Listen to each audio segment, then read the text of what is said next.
కానీ నిజం చెప్పండి, బూత్ సినిమాల డైరెక్టర్ మారుతి అని ఫస్ట్ టైం పేపర్లో రాసినప్పుడు, ఇంటర్నెట్లో పెట్టినప్పుడు ఇమ్మీడియట్ మీకు రియాక్షన్ ఏంటండి? ఈవెన్ సినిమా స్టోరీలు చేసేటప్పుడు కూడా టెలివిజన్లో అలా ఒక బ్రాండ్ వేసేసి మిమ్మల్ని ఫస్ట్ టైం తీయక మీరు ఒక యాంబిషన్తో, ఒక ఎక్సైట్మెంట్తో ఒక సినిమా తీశారు. ఏమండి ఇక్కడ నేను అదే చెప్తున్నానండి, ఎవరు తిడతారో వాళ్ళే పొగుడతారండి.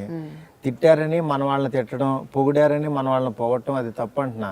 ఆ టైంకి వాళ్ళకి అది అనిపించింది. బట్ అప్పుడు మీకేమనిపించింది? నాకెందుకు, అవును నేను చేసిన పనికి వాళ్ళు అలా రియాక్షన్ అయ్యారు. అది తప్పే ఉంది.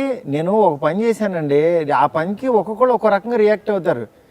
మీరు అందంగా లేరని నేను రియాక్ట్ అవుతున్నానండి, నన్ను పట్టించుకుంటారా? ఈడ అందంగా లేరన్నంత మాత్రాన మీ అందమే మీ హస్బెండ్ మిమ్మల్ని ఏమన్నా ఇది అంటారా? అనరు కదా. ఇక్కడ మెయిన్ ఏంటంటే నా ఒపీనియన్ నాకు ఉంటుంది. నాకు నువ్వు తిడతావని తెలుసు కదా, నా అందం నాకు తెలుసు, నా స్టామినా నాకు తెలుసు కదా, నాకు ఏమొచ్చో నాకు తెలుసు. నాకు గనక ఓన్లీ డబుల్ మీనింగ్ డైలాగులు రాయటమే వచ్చు అనుకోండి, అబ్బా నన్ను వీళ్ళు సినిమా తీయనివ్వట్లేదు అని ఫీల్ అవ్వాలి నేను ఫస్ట్. నాకు అసలు అది లేదు, నా ప్రపంచం అది కాదు. నాకు ఆ క్షణం ఆ రోజు నేను ఆ బస్ స్టాప్ అనే సినిమా తీయాలనుకున్నాను, తీశాను.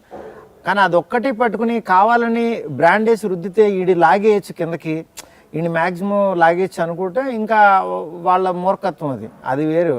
నేను దాన్ని అసలు, ఎందుకంటే అది వాళ్ళ విఘ్నతకే వదిలేస్తాను నేను. బట్ యాక్చువల్గా నేను ఇది కాదు ఇదని ప్రూవ్ చేసుకోవడానికి నాకు చాలా కథలు ఉన్నాయి నా దగ్గర ఉన్న కథలు తీసుకుంటూ వెళ్తే నాకు 10 years పడుతుంది అంటున్నాను నేను.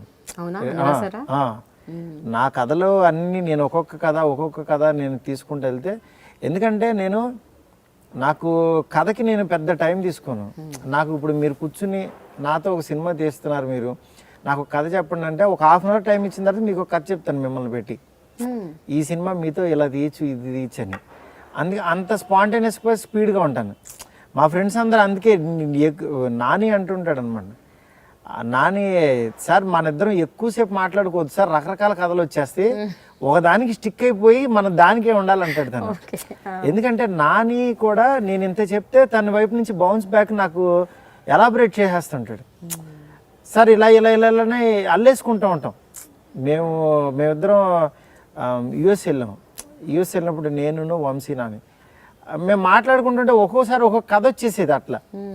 అంటే మేబీ ఈ ఎన్నో సినిమాలు చూసిన ఈ ప్రభావం ఏదో దానికి తెలియకుండానే ఆ కథ అల్లుకోవటం అనేది నాకు బేసికల్లీ అది ఇంట్రెస్ట్ అనమాట. Hi, this is Maruthi. You are watching dialogue with Prema on I Dream media.